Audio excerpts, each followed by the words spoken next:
Correcto. Un saludo del grupo, estimada profesora. En esta ocasión nos toca exponer lo referente a la psicología cognitiva. Los integrantes del grupo, mi persona, Bravo Calderón Miguel Ángel, mi compañera Loroña Torres Nayeli Ángela, Luján Sánchez Frank, Quiñones Santoyo Shali, Quispe Cora Enma Soledad. Vamos a tocar tres puntos importantes referente a la psicología cognitiva, el concepto, los antecedentes, los principales aportantes a la psicología cognitiva y sus aplicaciones. Vamos a comenzar. ¿Qué es la psicología cognitiva? Para esto he tomado como referencia dos autores. El primero, que es Stenberg 2012, menciona que la psicología cognitiva se centra en el estudio de los procesos mentales implicados en la adquisición, almacenamiento y uso de conocimiento. Otro autor, que es Matlin 2012, menciona que la psicología cognitiva es el estudio científico de los procesos mentales, incluyendo el pensamiento, la percepción, la atención, la memoria y la resolución de problemas. En términos generales, tomando como referencia a ellos dos, puedo mencionar que la psicología cognitiva, como sabemos, es una rama de la psicología, lo cual se centra en el estudio científico de los procesos mentales, incluyendo la percepción, la atención, la memoria, el pensamiento y la resolución de problemas. Pasamos a los antecedentes y orígenes. ¿Por qué nos sirve conocer tanto los antecedentes y orígenes?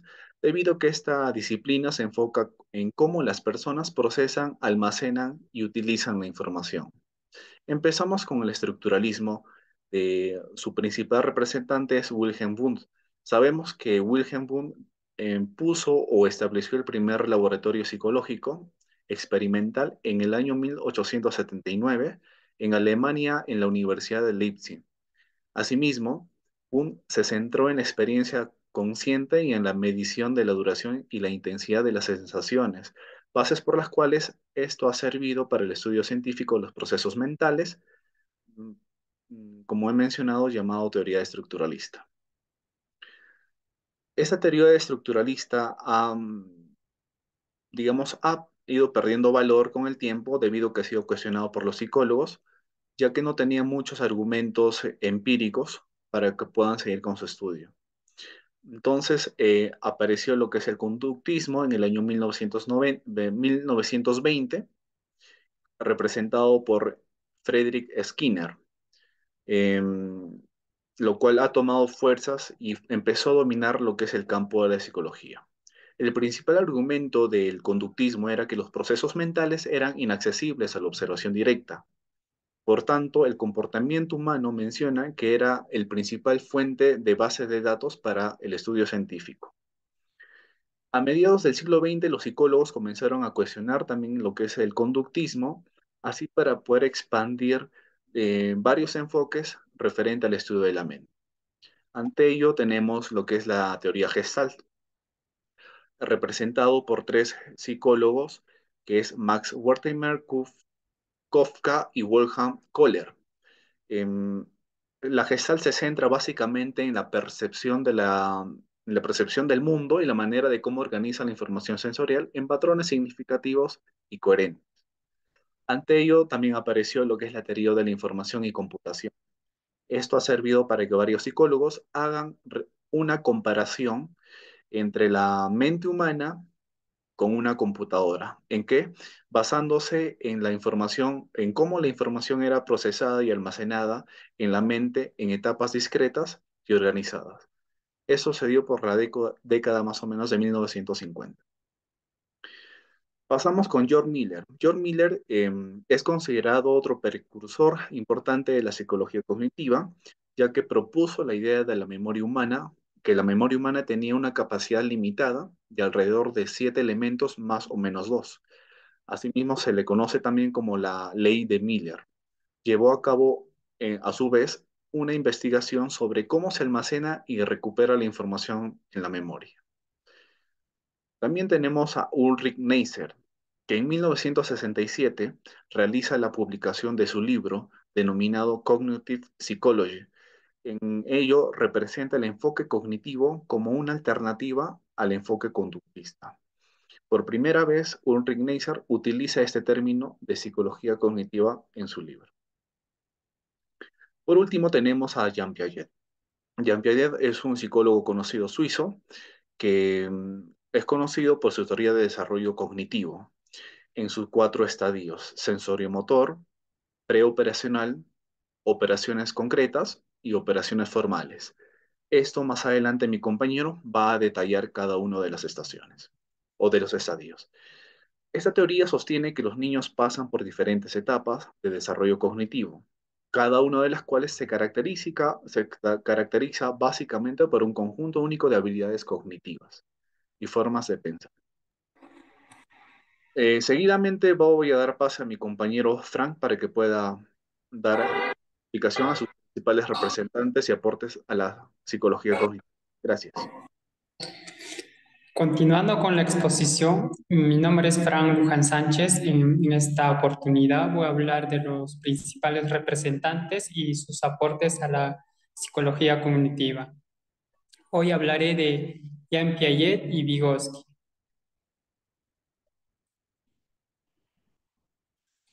Jean Piaget nació en la ciudad de Suiza el 9 de agosto de 1896. Fue un psicólogo, epistemólogo y biólogo suizo. Los aportes de Piaget a la psicología del desarrollo. Piaget fue el primer psicólogo en realizar un estudio sistemático del desarrollo cognitivo.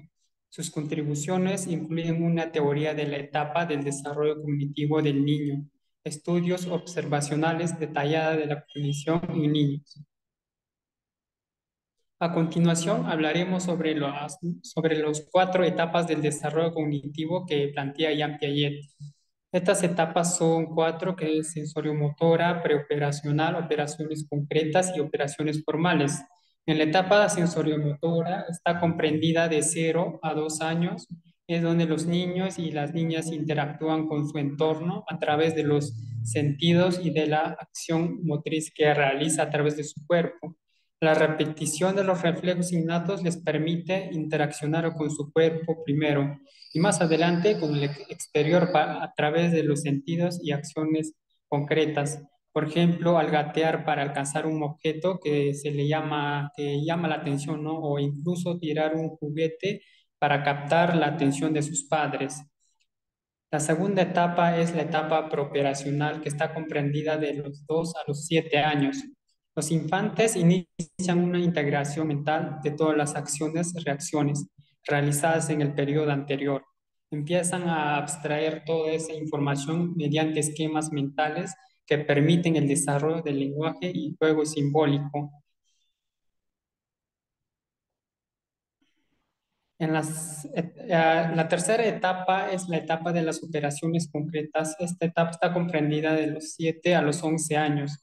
En esta etapa, los procesos de razonamiento se vuelven más lógicos. Se desarrollan los procesos cognitivos de seriación, clasificaciones de los conceptos y conservación.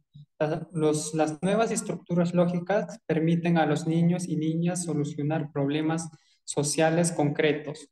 Por último, tenemos la etapa de las operaciones formales, que está comprendida de los 11 años de edad en adelante. En esta etapa, el estadio, los adolescentes son capaces de realizar razonamientos lógicos, inductivos y deductivos.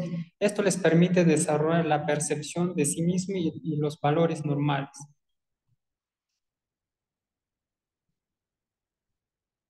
Hoy hablaremos de la teoría sociocultural de Vygotsky. Vygotsky fue un psicólogo y epistemólogo ruso de origen judío que nació el 17 de noviembre de 1896, uno de los más destacados teóricos de la psicología del desarrollo. Ken Vygotsky fue un célebre psicólogo cuyos trabajos tuvieron un gran impacto en la ciencia, especialmente en el campo de la psicología del desarrollo. Además de fundar la teoría sociocultural, el impacto de de la psicología en la forma de entender nuestra naturaleza humana y innegable.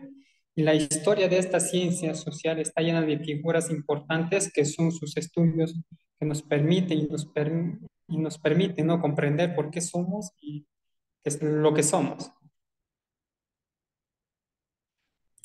Vygotsky considera cinco conceptos fundamentales, que es las funciones mentales, las inferiores son innatas y determina genéticamente lo que limita el comportamiento relacionado con ellas. Y la siguiente es las habilidades psicológicas. Las funciones mentales superiores aparecen en dos momentos distintos. El primero, en primer lugar, se manifiesta en ámbito social a través de la interacción con otras personas. Posteriormente, estas habilidades se desarrollan a nivel individual. Herramientas del pensamiento. Se enfoca en las herramientas técnicas y psicológicas que emplean los niños para interpretar su mundo. Lenguaje y desarrollo. El lenguaje es una herramienta fundamental en el desarrollo cognitivo de los niños y que influye en el aprendizaje y en la adquisición de habilidades mentales superiores. Zona del desarrollo proximal. Se refiere, ¿no?, a las habilidades y conocimientos que un niño está cerca de adquirirlo. En conclusión, Piaget y Vygotsky, estos dos autores pueden tener diferencias en ciertos aspectos de sus propuestas, pero ambos autores han contribuido al campo de la educación y la psicología, ¿no?, ofreciendo explicaciones sobre cómo ocurre el aprendizaje y el desarrollo cognitivo en edades tempranas. A continuación, mi compañera estará explicando más. Bien, continuamos con los representantes principales de esta corriente psicológica, que es la psicología cognitiva. Vamos a hablar sobre Ulrich Gustav Neisser.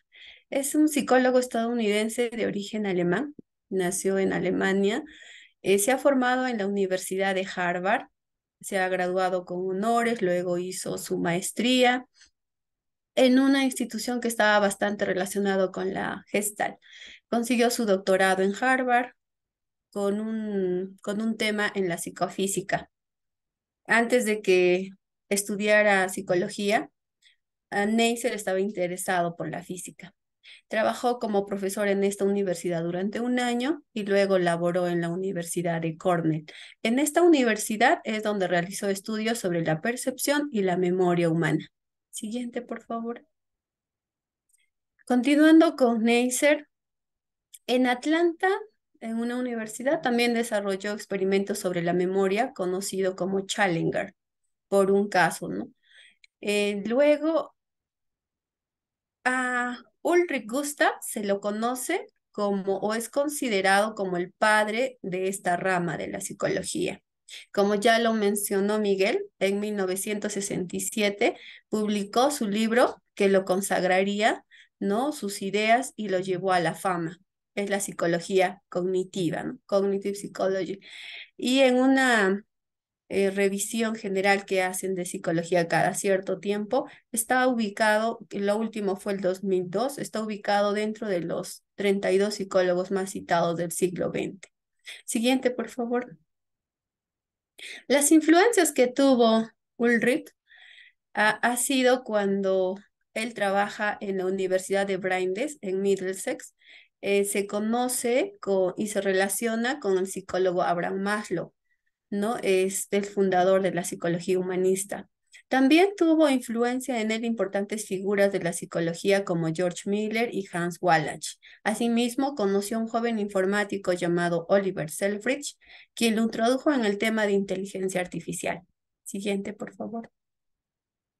Dentro de los aportes que Ulrich realizó a la psicología cognitiva, en los primeros años de su profesión se ha centrado en lo que es la capacidad de percepción, de atención y de memoria. Y ya en los últimos años de su carrera se ha focalizado en distintos aspectos que se relacionaron con la inteligencia.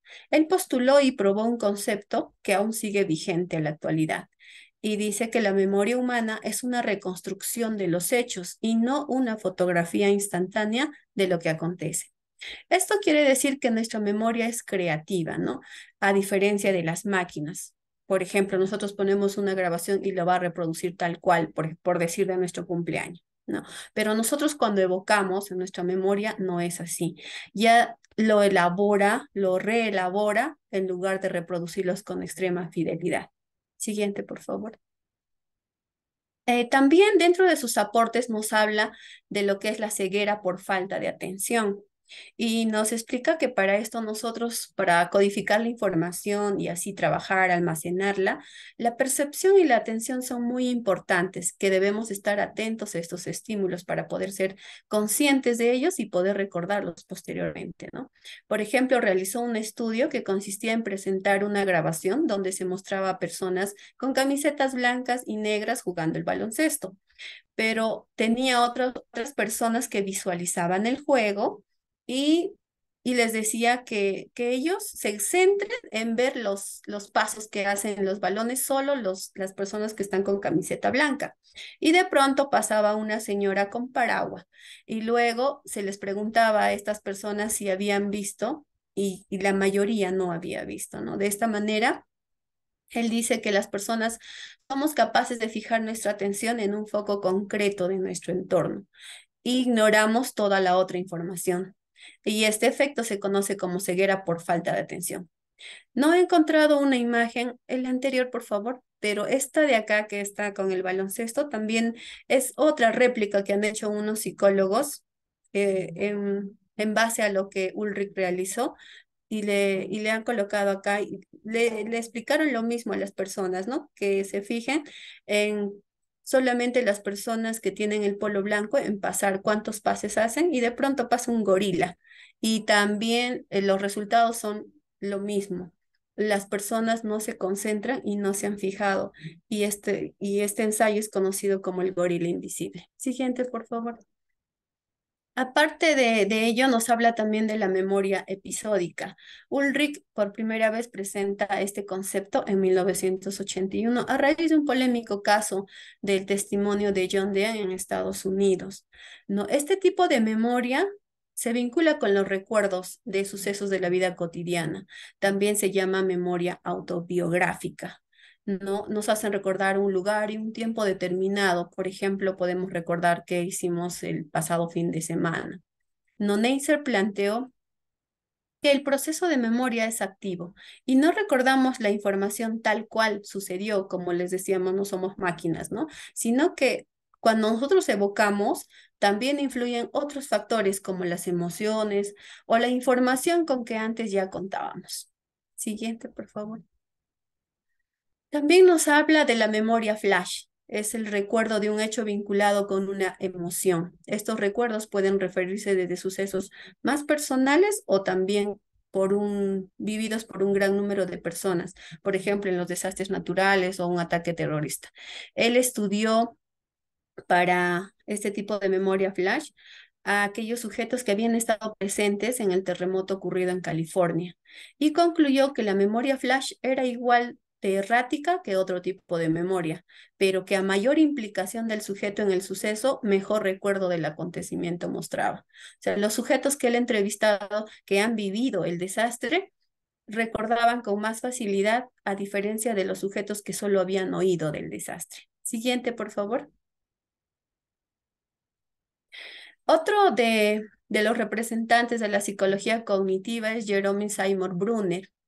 Él también es un psicólogo y pedagogo que nació en Nueva York, falleció no hace mucho.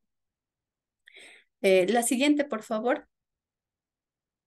Las influencias que tuvo Jerome para trabajar en esta psicología se han referido a Vygotsky y Piaget. Brunner sostiene que el desarrollo cognitivo produce el lenguaje. O sea, gracias al lenguaje, las personas desarrollan la cognición. Y también a la interacción y el diálogo son fundamentales para el aprendizaje.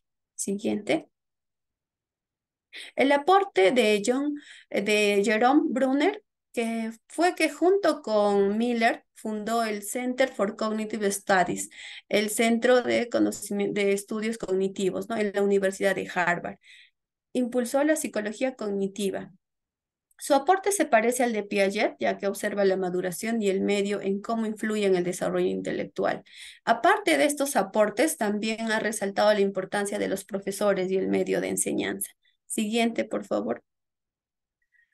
Su teoría dice, al igual que el resto de teorías de índole cognitivista, uno de los elementos principales a la hora de conocer es la participación activa del sujeto que aprende.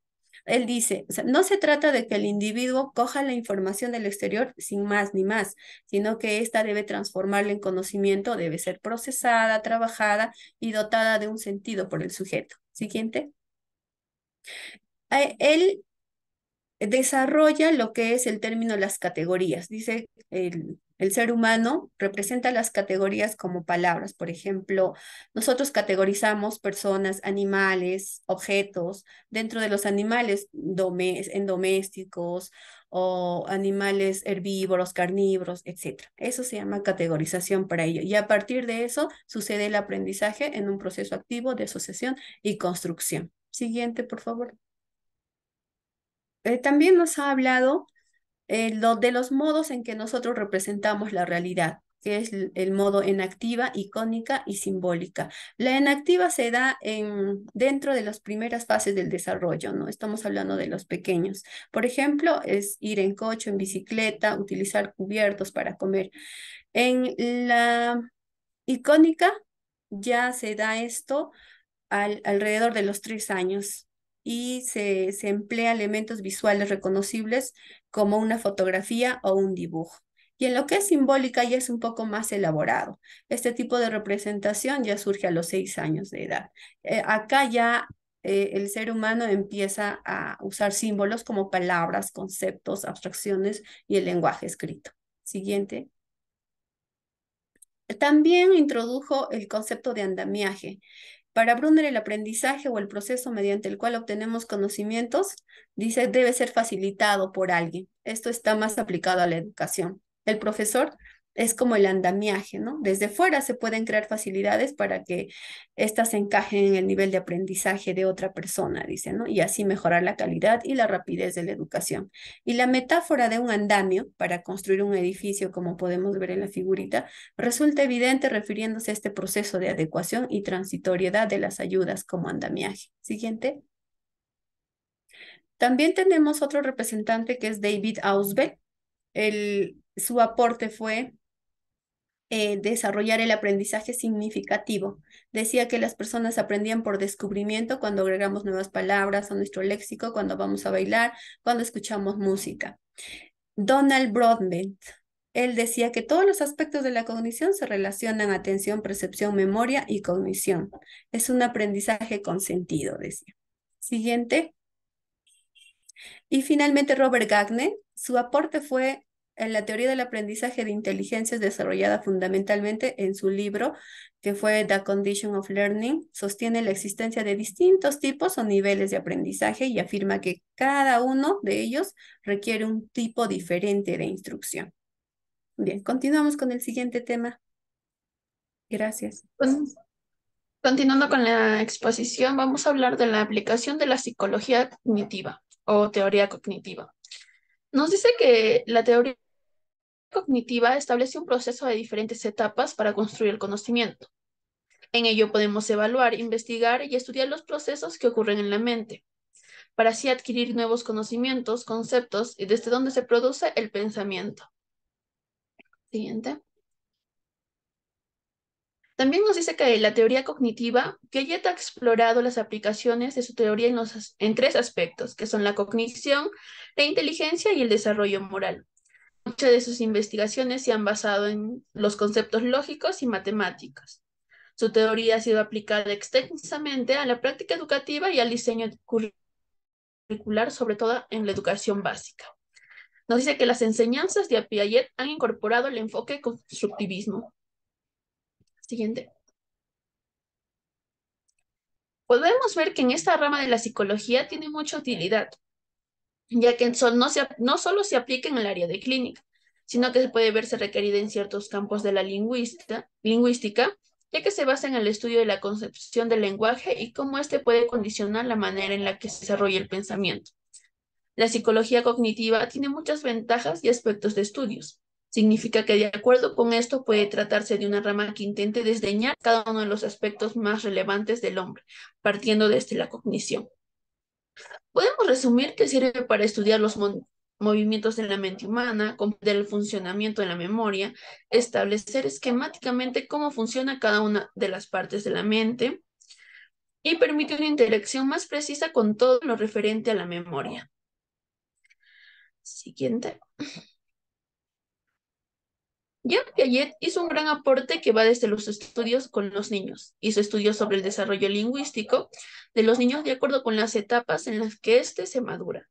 Además, desarrolló una teoría del aprendizaje especificando las etapas del desarrollo, exponiendo así su teoría sobre el desarrollo de la inteligencia humana. Podemos llegar a establecer ciertas relaciones entre la enseñanza y la manera en la que interactuamos con el entorno. También nos ayuda a entender algunos aspectos mentales con los que podemos definitivamente explorar la capacidad del cerebro humano. Por medio del cognitivismo es posible hallar los rasgos que distinguen cada uno de los elementos en los que la mente realiza procesos de absorción y adiestramiento. Siguiente. ¿Qué enseñanzas deja la teoría de Piaget a los maestros? Nos deja que considerar al alumno como un ser individual, único e irrepetible con sus propias características personales. Al mismo tiempo, considerar la existencia de caracteres generales comunes a un grupo de edad capaces de explicar la mayoría de manifestaciones relevantes. El individuo interactúa con el ambiente. Los alumnos darán diferentes explicaciones de la realidad dependiendo del periodo de desarrollo cognitivo en el que se encuentra.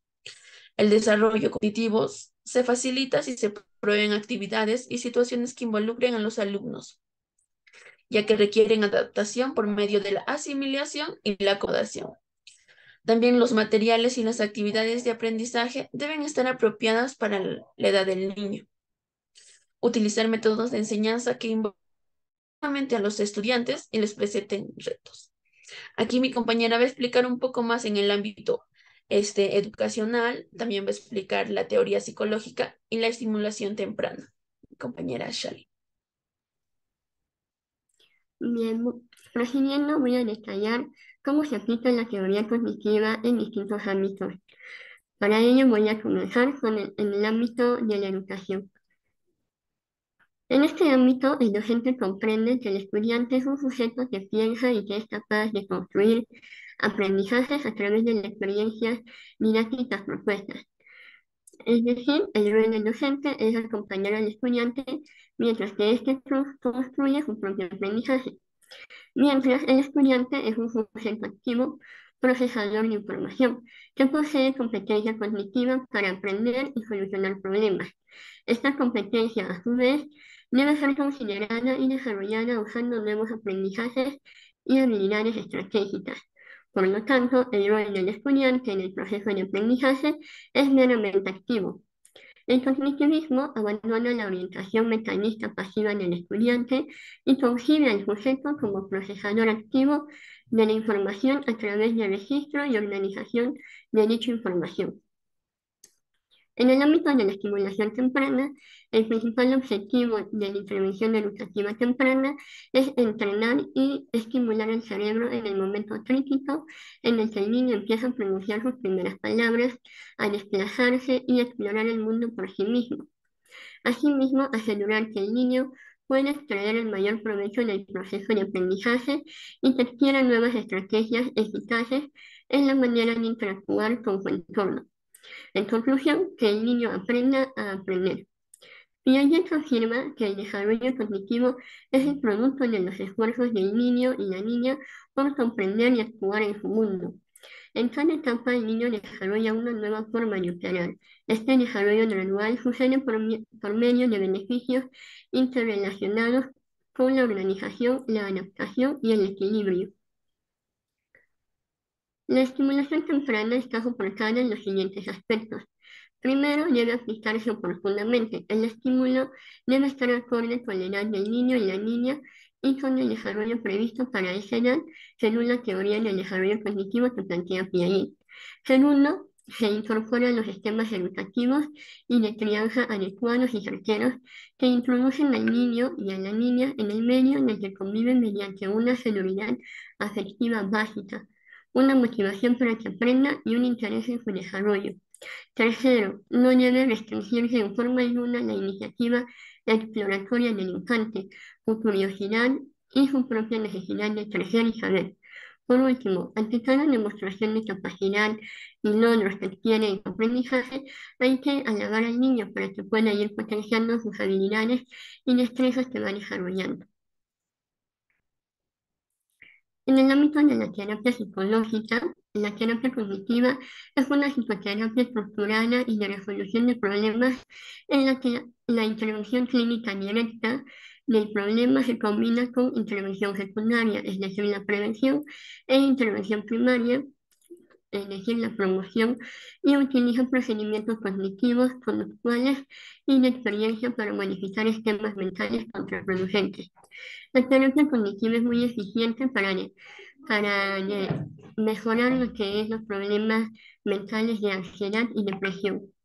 El psicólogo clínico debe tener un modelo que le permita elegir intervenir en el nivel terciario e intervenir en la prevención y promoción de la enfermedad para generar estilos de afrontamiento cognitivo, emocional y conductual en el paciente, para reducir en una mejor calidad de vida del paciente. Se considera que la base del sufrimiento psíquico depende de la interpretación personal que se da a los acontecimientos y no solo de estos mismos, por lo que si se reprende una nueva forma de interpretación de los sucesos, estos se pueden afrontar con el menor daño personal. Los objetivos de la psicoterapia cognitiva son identificar los esquemas, estilos de pensamientos y conductas que generan malestar emotivo. También aprender a reconocerlos en el momento en el cual se activan y construir nuevas perspectivas y nuevas conductas más útiles. Las técnicas que se utilizan son el coloquio, ejercicios comportamentales, por ejemplo la relajación, técnicas imaginativas y la exploración de las emociones. Los beneficios de la terapia cognitiva son la práctica y concreta porque focaliza sobre problemas y síntomas. También porque es centrada en el presente. Se ocupa de cómo los síntomas se mantienen en el presente. Es breve, es decir, prefiere intervenciones breves. Es activa. El terapeuta da instrucciones prácticas para superar las dificultades y experimentar nuevas perspectivas. También es colaborativa. El terapeuta es el experto de la mente, el paciente es el experto de sí mismo y juntos pueden encontrar la solución más adecuada para lograr el bienestar. Y por último, es científica. Es eficaz para muchos trastornos, sobre todo ansiedad y depresión, como ya les había mencionado, y es basada en investigación científica. Por último, mi compañera va a dar la conclusión sobre la teoría cognitiva. Finalizando con la exposición, vamos a dar una breve conclusión de lo que se ha podido tratar. Al dar un paseo sobre la historia, podemos determinar que también se trata de una disciplina amplia. Nos quiere decir que la teoría cognitiva es muy amplia. No solo se va a centrar en la memoria para tratar los asuntos de las psicopatías, sino que se puede trabajar para mejorar el aprendizaje en los niños o para que los individuos tengan una mejor interacción con el mundo exterior. En todo caso, siempre podemos encontrar la manera de indagar para acercarnos más al crecimiento y la resolución de conflictos que pueden desarrollarse en nuestro intelecto, en la forma en la que obtenemos información y en la manera en la que interactuamos con el entorno. Es realmente importante si queremos aprender sobre lo que propone la mente, la capacidad de absorber y trabajar con ciertas situaciones como lo son la cultura, el entorno y los maestros. El poder realizar la terapia de ciertos aspectos con lo que hemos ido adquiriendo y la necesidad de mejorar la forma en la que vemos o pensamos. Nos acercan a poder evaluar el funcionamiento de la mente para luego estimar una mejor interacción, no solo con nosotros, sino con el mismo entorno y con las personas que nos rodean. Bueno, mis agradeciendo, aquí acaba la exposición. Gracias.